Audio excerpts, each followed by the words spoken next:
Anthologies, and I figured we'd just do the traditional thing, starting off and start down here. Yeah, follow. And then we'll just introduce yourselves and throw out your creds. Okay.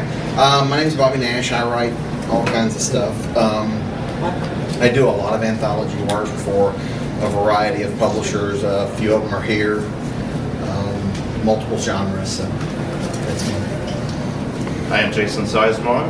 I own and operate Apex Publications out of Lexington. I've edited 5 anthologies. My latest one, Dark Futures, Tales of Sci-Fi Dystopia, came out through Dark Quest Books.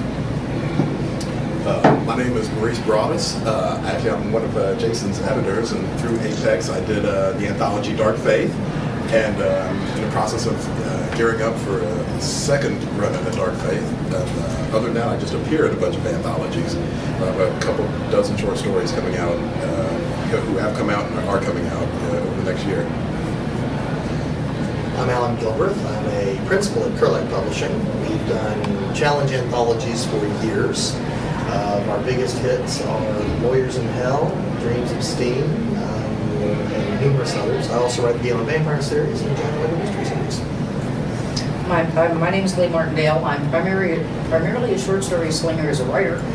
However, I edit anthologies. My first was for Misha Merlin, an anthology called Such a Pretty Face, Tales of Power and Abundance. Most recently, as in it came out in June, is Ladies of Trade Town. Stories about the world's oldest profession, science fiction, fantasy, and related genres. That came out through Harpaving Publishing, which is, well, my house. I'm Frank Fidella with New Babel Books. I'm a novelist and a short story writer, but I'm also the big dog over at MDB, and we publish a number of anthologies in a variety of genres, including superheroes. Well, my esteemed colleagues, what would you begin with? What do you think makes for a good anthology? How do you choose your projects and how do you choose your themes? I think I'll start. We'll start here. Okay. Well, for us, it started off pretty easy in that we were early out of the gate with the whole superhero prose market. That's what we've been doing since 1999, and for a while, that's all we did. We branched out from there. So when we had developed quite a stable of authors over the years who really got it. That a superhero prose story isn't just a comic book story without pictures. There's something entirely different to do with it. One of my favorite parts about writing in the superhero setting is that it's not a genre unto itself. It's technically a setting. It's like deep space or underwater. As long as you obey the conventions of the setting, secret identities, superpowers, you can tell any kind of story you want. Horror, mystery, action, adventure, romance. I mean, Batman is crime noir. You know, so I mean, you can do anything, which is one of the things that I like about the superhero anthologies is that I mean, as long as you can write and you get it, you know, as long as you're not trying to do parody, you know, as long as you're treating the subject matter seriously, you can have a lot of fun with it. So that's what we look for. We look for people to get it, you know, and not just in that genre, but we kind of extend that to everything else. We're like, if you get it and you clearly enjoy what you're doing, and you're a good writer, have it happen. In my case, these are themes I want to investigate. I want to let other people play in because I've been writing stories in there as well. In the case of Such a Pretty Face, I am a woman of heroic proportions. I've been a woman of heroic proportions all my life. I grew up reading stories, none of which the heroine looked like me. They were always willow thin and tiny and blown away in a good wind. Swords weighed more than they did. And when Bending the Landscape came out, I really enjoyed how they had, you know, it was good storytelling with the, basically the one rule was the hero or heroine had to be a member of the GBLT community. They did a horror anthology, science fiction, and one fantasy, and it was good stuff. When I pitched Misha Merlin was started by one of the editors of that trio. And when I pitched Such a Pretty Face, I basically said, "You remember what you did with Bending the Landscape? I want to do it for fat people." And he went, "Cool." And that's where that came from. Ladies of Trade-Town, I wrote a song by that name about 15 years ago for a folk album. Anybody know what folk is? Science fiction and fantasy based folk music. I'm an old folkie. This is on the old. Shut up. And every time I did it, I figured there are stories in here. Not only do I want to play in there, I want to let other people play in it. And I sold the project to Misha Merlin. It was in the pipeline when it went down. I sold it to Noralana, and we got as far as contracts, and well, they postponed it a year, and my writers hadn't been paid, and I said, "No, we're not going to do this." So I brought it in-house and did it myself. Cool. I'm taking out now. You're in the hot seat, sweetie. How do we pick our topics? Because we think they're cool. We want to play. Generally what will happen is an editor will they'll decide that they haven't been drinking heavily enough, or they need a little more stress and pain in their life, and they will come to us and go, "I have got this cool idea for an anthology." And with our challenge anthologies, it's generally invitations out to professional writers, and then you open the call. And what is shocking or amazing is that there's always going to be that first-time writer that has never ever been published before, may never even have thought about writing before. There's always one every anthology that's going to lose their mind and get a contract. There are 3 in this. First time. Yeah, and if you, from a publisher's point of view, the reason you would put out an anthology is you really, really, really are making someone's dreams come true. And I don't care if this is horror, fantasy, sci-fi, tech, whatever. All you have to do is remember back when you were a writer and go, that first time somebody went, "Yeah, I'll take it." My husband swears to this day he heard the scream across county without benefit of telephone. So we just pick a topic we think it's cool, and you have somebody foolish enough, brave enough, you think both, a little both, to belly up to the bar and want to be the project manager on it. They're going to be the lead editor. And I see Jason over there. You've stepped in there how many times? Too many. Yeah. Well, I mean, that's actually a lot of how Dark Faith got done. You know, I thought it was a cool idea, and so I pitched it and made sure he was drinking at the time. Always a plus. Always a plus. Always a plus. And this was my first time trying to wrangle an anthology together. Wrangle's a good word. Yeah, and I didn't realize how apropos that was and what it meant to work with other writers until I. Yeah, that's such a special. You understood me a lot. I did. So then I was buying him the drinks, going, man, I'm so sorry. All those years. I want to know what you were drinking. I think that was. Does she not want some? I think that was the absinthe incident. Okay. 12-year-old Irish does it for me. So. Oh, there you go. Okay. But yeah, I like I said at the other panel, it was. I think writers really need to face the other side of the slush pile just once to really understand what editors go through when it comes to choosing stories and wrangling these projects together, and the fact that, you know what, as I said, editors aren't out to get you. We want that undiscovered diamond that we can say, hey, we were the first to publish them. We want that. We believe it or not, we root for you. Yeah, there's so many stories that I started reading. It was like, just please end well. Please end well. Please end well. Oh. Jump the shark. Yeah. Right off the rails, yes. Well, I choose anthology projects based on stuff that interests me, that also I may consider to be a little bit of fun, because sci-fi dystopia is a hoot, right? It's good Laugh a minute. Dark Faith is just a, chuckles. Lighthearted fair. But yeah, it's stuff that is of interest.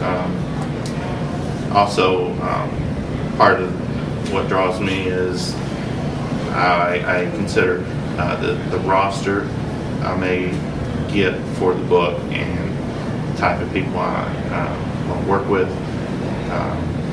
Sometimes I get tricked into drinking too much alcohol and publishing a book. But I don't publish, so I generally get a phone call or an email from an editor, saying, "Hey, we're gonna do this character, or we're going to do this subject. Are you interested?"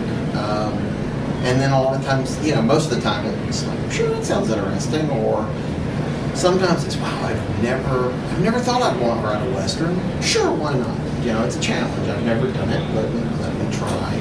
Sometimes it's just they'll call up and say, "We're going to do like one I have that comes out next month." They called me, a publisher called me up and says, "Hey, we're doing Green Hornet. You want to write one?" Okay. It didn't really take a lot of thought. And so it's pretty cool. It allows me to stretch different creative muscles than, say, what I'm doing with my novel. It allows me to take a break from this thriller world and step over here and go to 1930s Hollywood or something. Okay.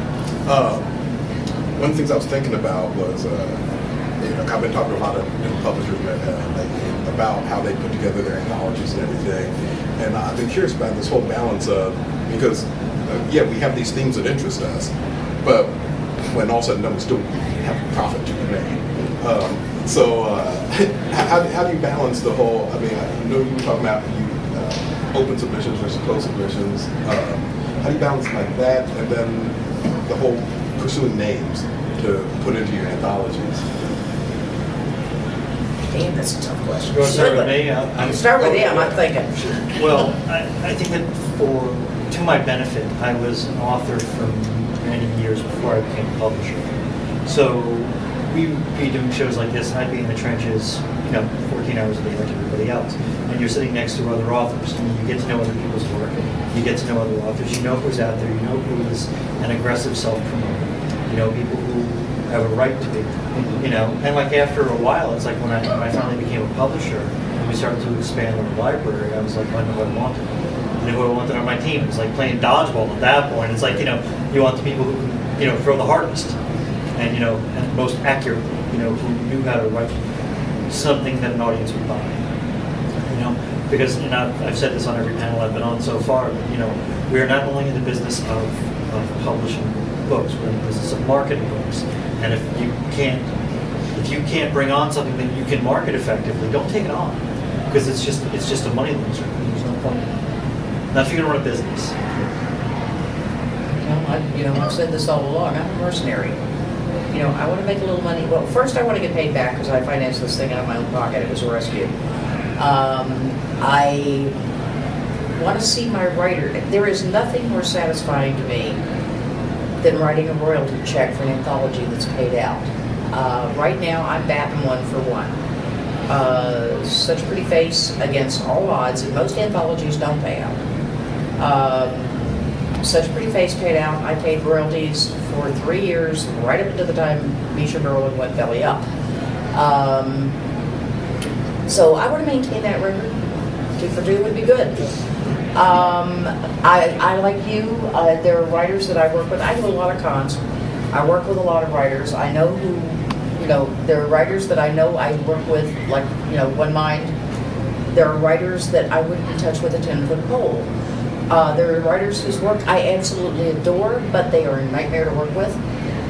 There are writers who may need a little extra help, but when they're writing good stuff, it's just not quite up to level. A little help will do it. But I know that they are extremely good at promoting not only well, but responsibly. You haven't defend me from somebody whose idea of self-promotion is dropping trout. So, that is... It's my go-to booth. No, I was thinking of somebody else. Look, I was there, wouldn't me. Yeah, but you know who I'm talking I know about. the incident along with you. Yeah. I was there, but it was not me. What I did with both Pretty Face and this one, I made, I go for open read. I advertise in the market reports available right now. Raylan.com is my friend, best in the business. I'm putting together an anthology. Here's the theme. Would you be interested? No guarantees. It's, but, I'd love to see you take a shot at it. And then I got to the kicker, which was no porn, no erotica. And they're going, and I look at them and go, just how good a writer are you? And they love the challenge. And I got some incredible stuff in. I want to get at least 2 or 3 first-time sales. Marion Saber Bradley did it for me. She was my first pro sale. And now it's my turn to do the same. So on every chance I get, that's what I'm going to do.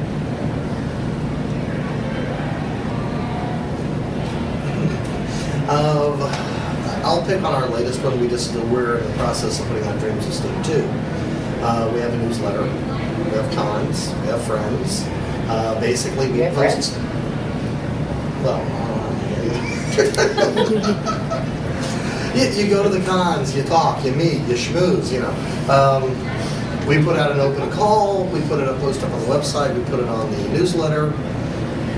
We've only been around about 15 years, so while we may not be screaming it from the rooftops, we let a few people know we're looking for stories. But they got friends. They let people know. The interesting part that I find is it is fairly dramatically obvious as the slush begins pouring in and really it is quite shocking the amount. I mean, all you guys, volume? Well, I know. I'll look at Jason. Volume. I mean, Yes, it's always insane. yeah, it's staggering. No matter how narrow a topic you put out, you're going to get hundreds, if not thousands, hundreds of submissions.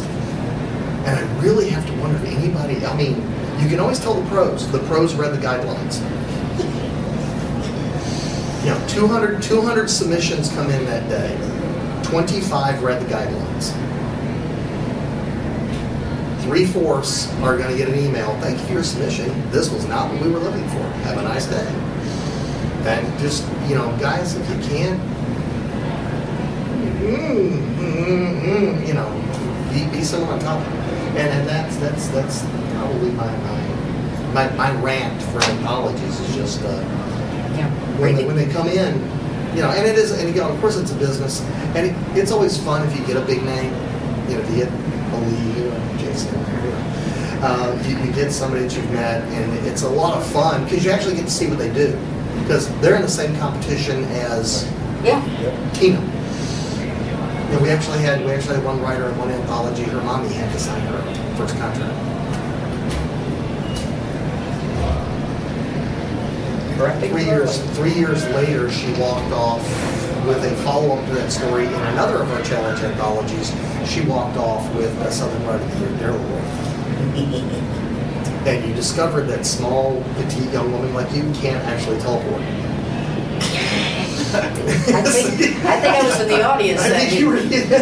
Yeah, it's literally we get to take the full credit and go, no, really, she submitted this, shaky but incredibly good storytelling that got crafted into a good story, and she really went after her writing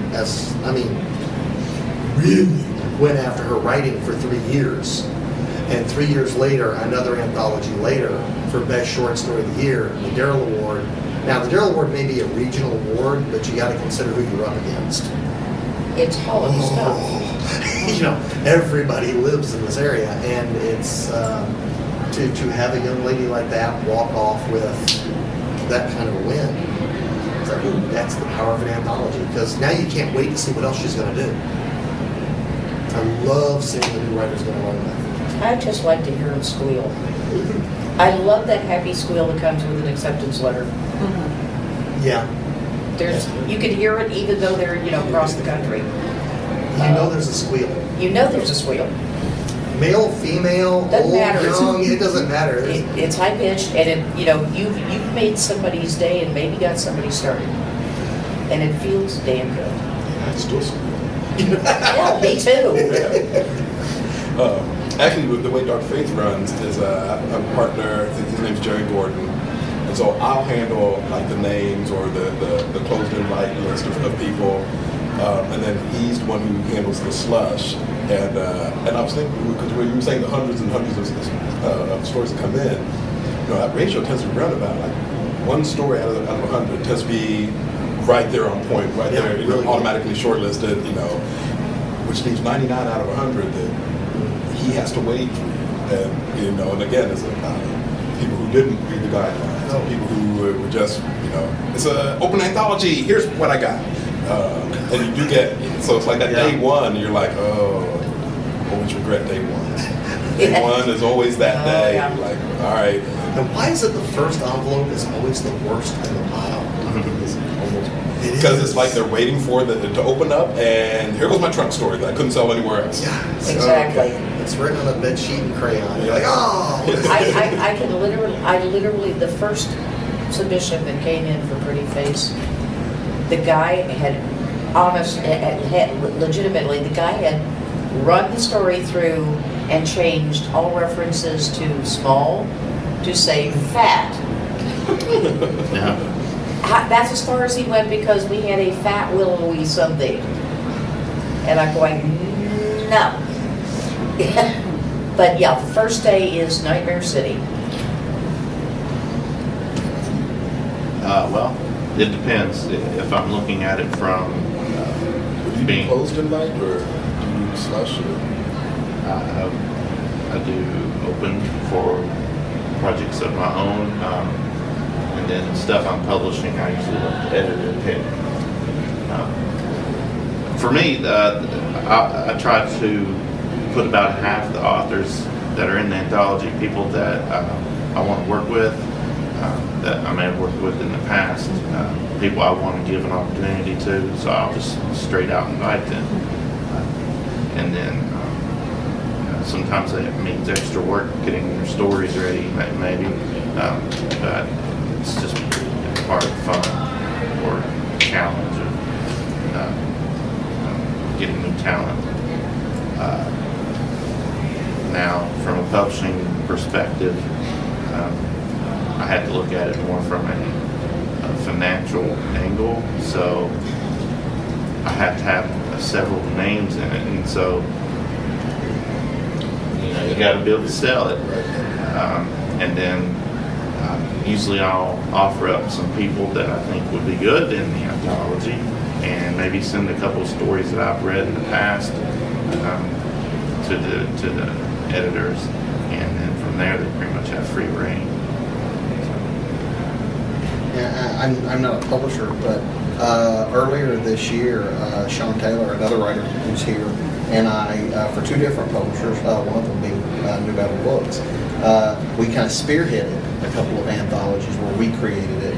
We created the characters, the world, et cetera, and I think we kind of got smart. We stacked the deck. We went to people we already knew would do it on time, and so we went to them and did the invites for that. So the day we ever open it up to a slush pile will probably be the day I go, start pulling out hair. But so yeah, to start with, we kind of stacked the deck. You see what happened to the rest of us? I noticed his eyes went. Mine used to be a lot longer. Well, the magazine, we ran the magazine we started with in 1999, Cyber Adventures, which was the superhero anthology magazine that we ran monthly. So we had a slush pile all the time. Like, that's, because at that point, I had found two guys who were really good. And immediately, because I was giving away the magazine for free at that point, it was online. I realized that I could stop paying them if I brought them on staff. So I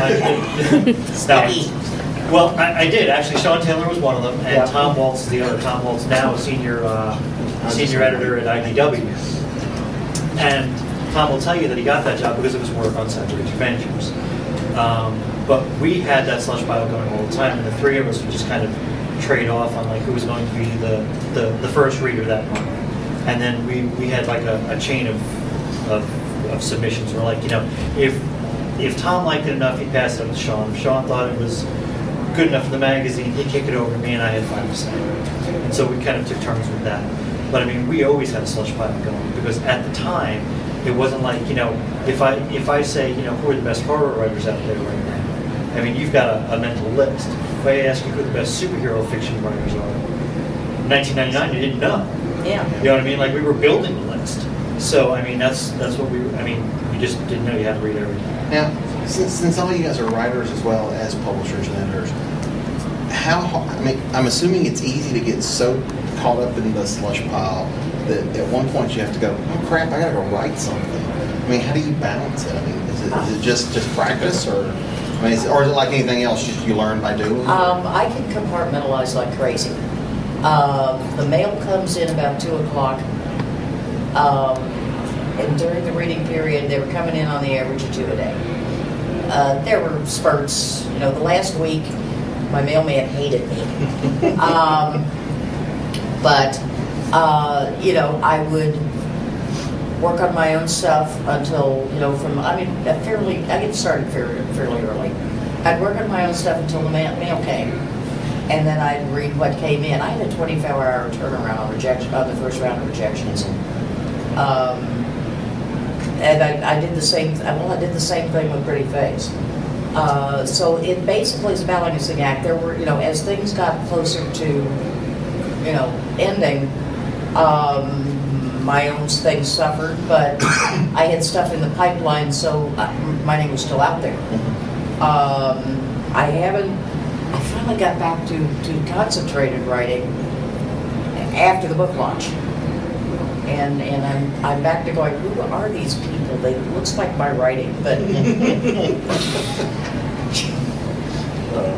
for me, it was 2009. It was in May that Jason agreed to publish Dark Fate.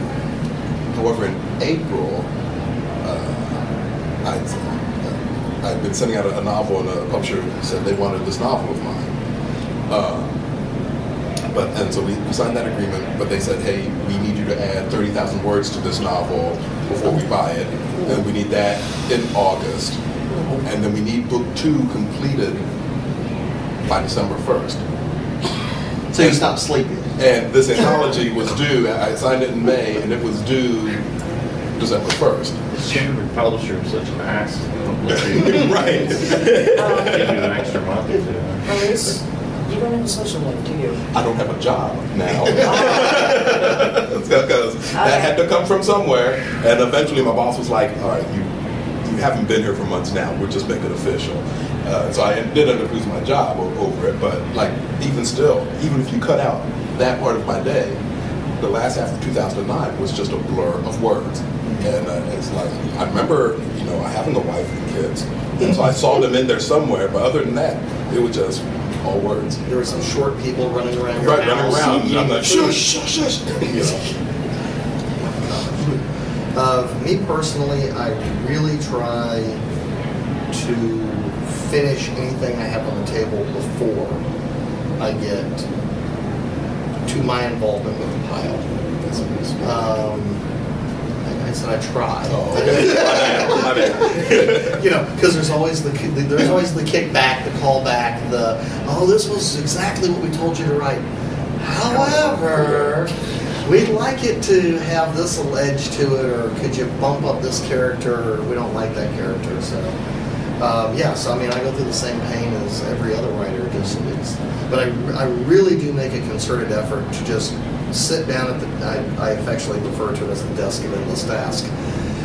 You sit down and you just take that deep breath and you close your eyes for a minute and you just, all right, this has to be done. And I will just power drive through, and then then it's out of my head, and now I can look at the pile I'm being asked to review and just kind of go, now I can concentrate because now I don't have that other character knocking around the back of my head. I'll say that I write less now than I used to. Yeah. You know, but I might have the luxury in my profession that everything that I do is task-based or project-based. When I'm not running through battle books, I'm a video producer. I shoot commercials and for little businesses and that kind of thing. And even that's task-based. Like I have to be on set to shoot at a certain time. I shoot a certain number of hours that day, and then there's editing to be done. The client's not expecting that edit for several weeks. So the rest of my day I go back to do battle books. And because I work from home the rest of the time, it's an 18-hour day. You know what I mean? So it's like there's, when I'm on a book though, I write 1,500 words a day, come hell or high water. That's it. And it's like, I set a start date for my book. It's not like I feel like writing today. Yeah. It's like, I plot out my book ahead of time, and when I'm ready to make that commitment to run the marathon, and it's like, okay, starting today, I'm going to write 1,500 words. 2 months from now, I'm going to have a 90,000 word novel. But it's going to be every day for those 2 months. And other things are going to take the back burner, so you've got to make sure that you've got a system in place to handle those kind of things. But a lot of this stuff is, we use the word juggling a lot. But a lot of it's what it is. I mean, you put that ball back up in the air, and you don't have to touch it again until it comes back down. I sent something out for cover art. I'm going to send over a description to the artist of what we want. I got to wait a couple of days before he's going to get back to me with his first roughs. Then I send that back over to him for, a tighter pencil sketch. So, I'm not really responsible for what happens there until it comes back. I'll also use independent editors to edit things because I'm a decent editor, but there are people who are sticklers for this kind of thing, and they really enjoy, massaging and the hands and the sticky stuff, and I'm just like, not that good. They like making the bread. They do. They do. I like eating the bread. I like smelling the bread. Yes. Questions right now? They're staring at us. Yeah. Do you have any questions? Can we ask you questions? They're staring back. How do you go about sequencing the anthologies when it comes time to decide Oh, God, you want to talk arcade art? By all means, I have a Is magazine it every do you come to it with this? I guess, do you make mixtapes or playlists, and is that same concept? Yes, it is, yes. exactly. Like, yeah, that's what I was about to say. It's like the mixtape. Sometimes stories segue beautifully. Right.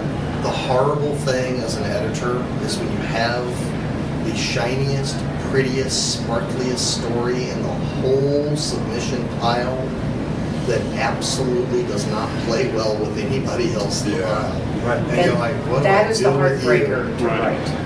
What do I do with you? Yeah. Imagine having to send a rejection letter for a story that's the best one in the pile. It just doesn't fit in this anthology. If you had 12 other stories that were just as good or just like it, there's a flavor to these things. Right. You know what I mean? Like people who like cilantro, that's great, but you don't want to put it in a cupcake. There's also a rhythm and a pacing that I use, and your analogy for sound, for tapes or mixing albums is very good. I hit a rhythm and a pacing with this thing that sort of does this. And I take the ones that I want to keep. There's usually, let's say it's a 15-story anthology, and I picked out 20. And then I see what plays well with others, and gives me that rhythm that I've been building up with as I've been reading through the slush. And that last 5, the last rejections I do are the ones that didn't fit the mix. And well, with this thing, I had one that was an absolute jewel and a gem. And when I had to reject it because, as you say, it just didn't work with the rest of the stuff, I sent the rejection letter and suggestions for 10 other markets for it. And it was my extreme pleasure to see that piece published about 6 months after I finished the read. And I got a thank you note from the writer. Because it was incredible. I just couldn't use it. But it is very much like mixing music. We followed a formula of like start strong, end long to put together Dark Faith. problem is, while that sounds good in theory, a lot of the stories we got didn't play well with others. Like our strongest story, and it is the story that led off the anthology, was a story about 9/11. And it's about one of the jumpers of 9/11. And so they're spending all of eternity reliving just their jump. And if you can imagine just so Damn. and if you read the story is as heart-wrenching as you imagine it to be. And it's like, well, it's our strongest story. What do we put after that? And you don't really want to close with that either. And you don't want to end with that either. It's like, and go home. Enjoy. So we, that last Dark Faith meeting where we were sitting around going, and we put all the stories, we went way old school. We put all the stories on note cards. And we just was like, all right, how does this playlist look? Like, okay, more Riesling, because that's not going to work. That was a 6-hour Riesling run before we finally got our order done. But yeah, it was just, you're just sitting there playing with the Surprised y'all could still see. Oh yeah, it was the fun part of that. That story, interesting, it's by Jennifer Pellin, fantastic sci-fi writer. She actually wrote it for this anthology. And I couldn't take it for 2 reasons. One, I was like, this story is way too good for what I'm able to pay you for. So I was like, I can't take it. And secondly, it didn't play well with the rest of the pieces in here. You would think something that depressing would, but it's just so different. And like you, I gave her a list of markets. I contacted people like at Cemetery Dance, and I was like, I know you guys are back to gotta read the story. And they were like, yes, we will buy it. There was a little of that action going on, but I didn't admit to it. And then Maurice hits me up for this anthology, and it just all came together. I was like, that's awesome, because I know the story you need. Have I got a deal for you? Right. The story went on to get a Nebula Award nomination, and happy endings for everyone, except for the poor jumper. That story. That's amazing. I never thought about getting rejected because your story was good, but just didn't fit. I always assumed that just if you're, not being on that end of it, I just assumed it didn't work, or it wasn't good enough, or whatever. I've never thought about it that it's either good, but like I said, too good to follow or start the book or end the book. I never thought of it that way.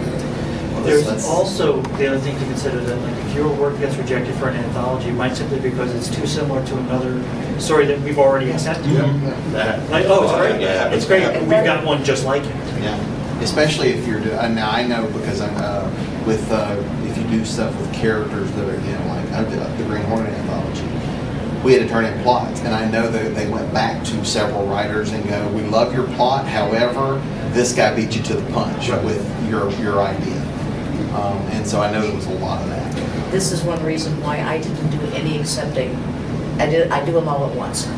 I pick them out. Then I send out the, there is a pile that is immediate rejection. Okay, opening the envelope, the stench leads you to the guys on the page. They didn't follow the guidelines. It's this and so forth. Those are the 24-hour rejections. You get rid of those fast. The quickie for y'all, just to give you a quick hint, what we look for almost instantly, there are 2 words in your first 2 or 3 paragraphs that will just get you killed. There was and were. Yeah. Bob was walking down the street. They were going to meet at the store, and he was going.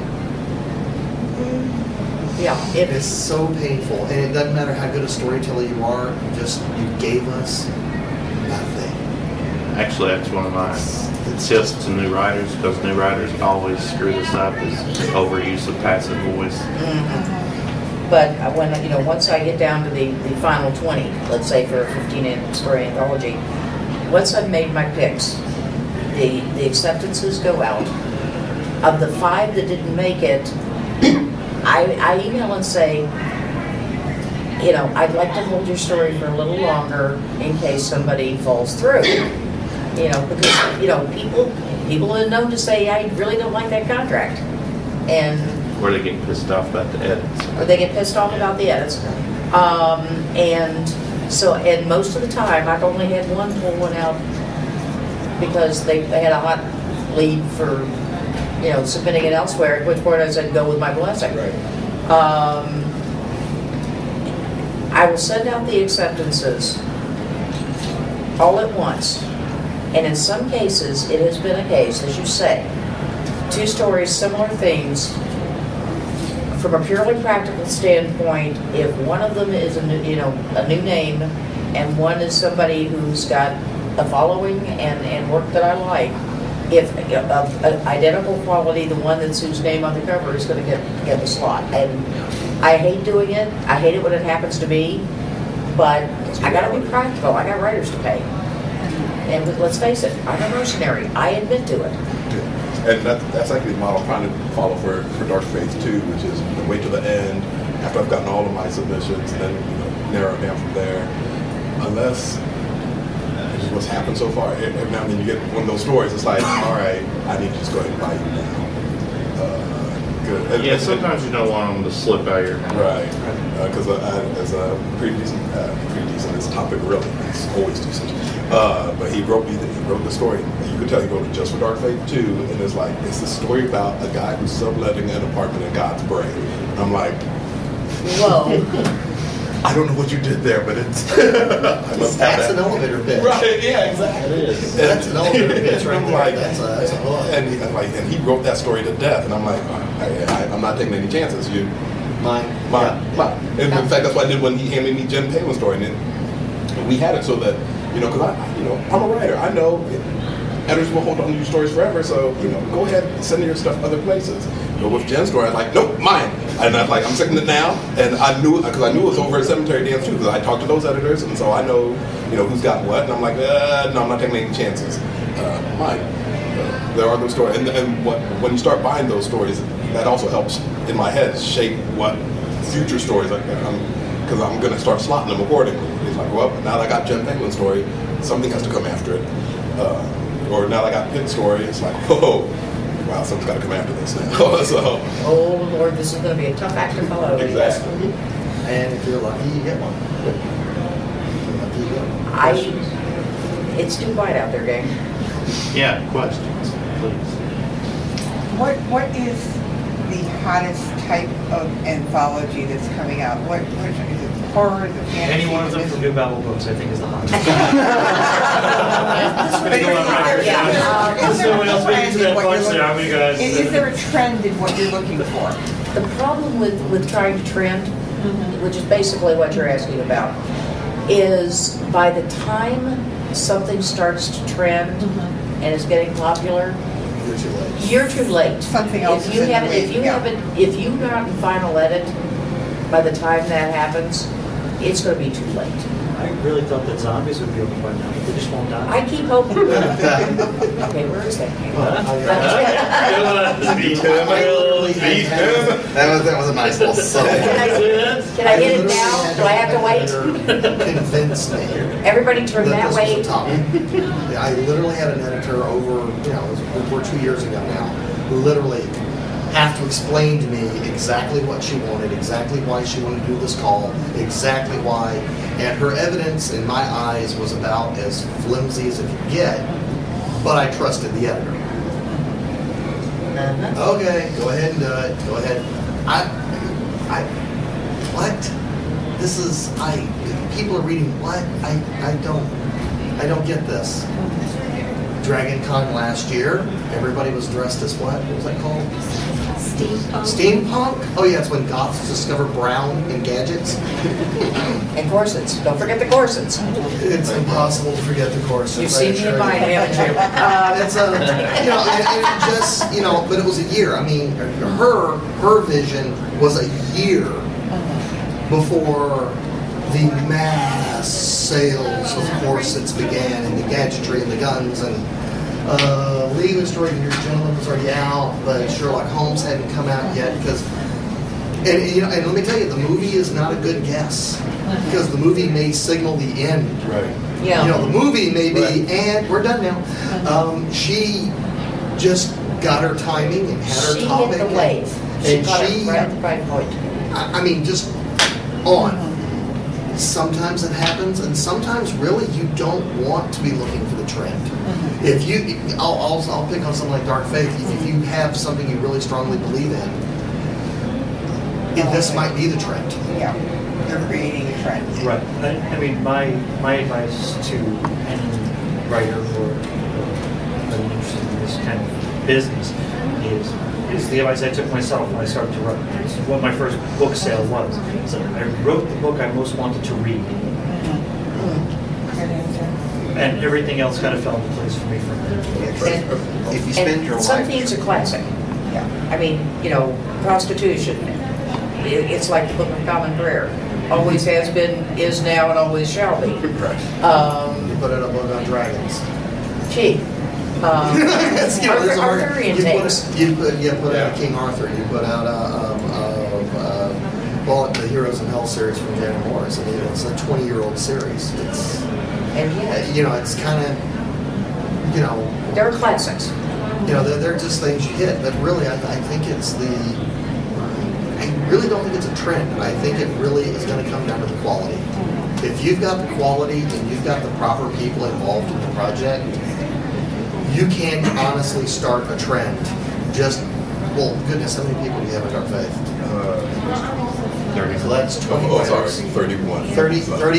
Holy mother, I'm glad I'm not doing your bookkeeping. Yeah, there's 31 writers with a decided self-interest in talking about, promoting, getting people excited about that book. And 31 people, that's 31 conventions a month. That's a lot of people, a lot of power. And if it's well written, it's well received, there's If it's a little, something the there's a little luck authors here. are proud of. Yeah, I mean, well, and on the other side too, we're talking about trends. If you've got 31 people to write those stories, not all 31 of those are going to get them into you as fast, because a lot of those people are already, it's going to be their third or fourth book in the list of what they're already working on for other deadlines. Yeah. So you're not necessarily going to get those 31 stories in a week. And that's actually what I was going to touch on was, on a practical level, is develop a reputation as a quality writer who could hit deadlines.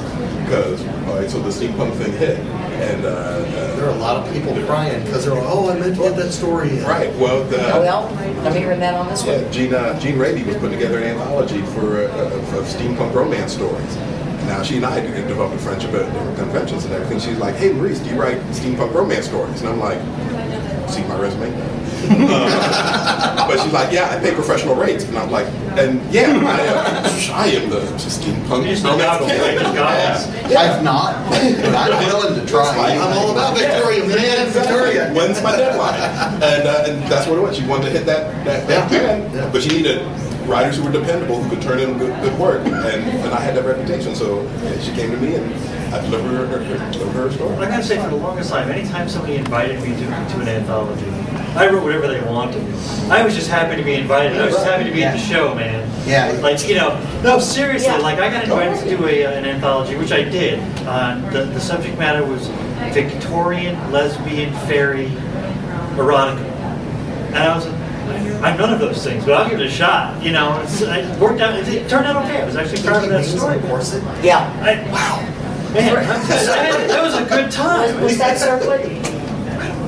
Probably so. I'm going to ask, how did you research that? That's where the recommendation comes in, sweet Jakes. Now, there is a danger to that, however, as a writer, because and this is the one that they trot out is when they were there was at one point a vampire cockroach anthology, and so there was a yeah that face you're making, and it was paying professional rates, and it was an open call. And there's not a whole lot of professional rates markets that are doing open calls. Right. So of course a bunch of people took their shot at this vampire cockroach story. Well, as it turns out, the project never happened. So now every editor sitting at this table, what sort of stories do you think we receive as soon as you do the open call? I wondered where that came from. So much sense. But yeah, I've been invited to one of the publishers that I work with. They've started doing prose anthologies based on old radio shows that they've acquired their rights to. And so I get a call that says, hey, we're doing this anthology based on this radio show. Are you interested? Absolutely. And then I go, I gotta look this up because I've never heard of it. It also helps, like we were saying about writers with a reputation for hitting their mark and handing with copy and on time. Editors get a similar reputation of being, Whether or not that book's going to come out. you know, whether or not the book's coming out, whether or not they're good to work with, whether or not the contract is legitimate and solid and that sort of thing. I had people query for Trade Town, not because they worked with me on Pretty Face, but they had talked to people who had worked with me on Pretty Face, and apparently the word got around that she's got the chops. You know, when Gene Wolfe tells me, I've been recommending you, I will dust off my grovel to say thank you, because anytime that man says an editor is good, you know, that's high praise. I'm more grateful than I can imagine. You know, he thinks I'm good. You know, as a writer, we do it as well. I mean, you know, if I'm working for a publisher on something and they're like, do you know any dependable writers that would be good for this? I say, well, I can recommend you a couple. And you go from that. Yeah, exactly. Yeah, actually, you know, again, coming full circle, you know, Tom Wald started writing for me for I Hero, Cyber Age Adventures. Worked with me for years. When he landed something at IDW, he was working there for a while. And when the folks from Alpha Books came to him and said, we need someone to write and illustrate The Complete Idiot's Guide to Drawing, Tom said, well, I know a complete idiot. And came to me, so that's how I ended up writing and illustrating that book. Wow. Yeah, it's amazing the way that these things work a lot of times. Networking They really is good. do. We like networking. You know, and That's why you should go to conventions and buy books. And yeah, I've had many a book project start at a convention, where Yeah. you're, especially a slow convention. You're sitting next to your neighbor, and you go, "What are you doing?" And you get to talking. You know, this would be a cool idea. And the next thing you know, a project is. There's a lot of stories out there because we don't have sense enough to go to bed at 2 or 3 in the morning. Speak for yourself. And we will do things. You know, we will challenge each other to horrible things like, you know, I bet you won't start a story like this. Oh yeah, I bet I will. I go to bed early and I don't drink during the convention. Thus, you're safe, mostly. That's the first time I've been so called safe in years. I said mostly. It's about 5 to 7. Yeah. That's it. That's it. Thank you very much. I have 5 copies of this left. I would like to go shopping and pick up more books to take back, but I'm flying, so I gotta get rid of these. Come see me. Thank y'all. Thanks, everyone. Thank you, everybody. Thank you.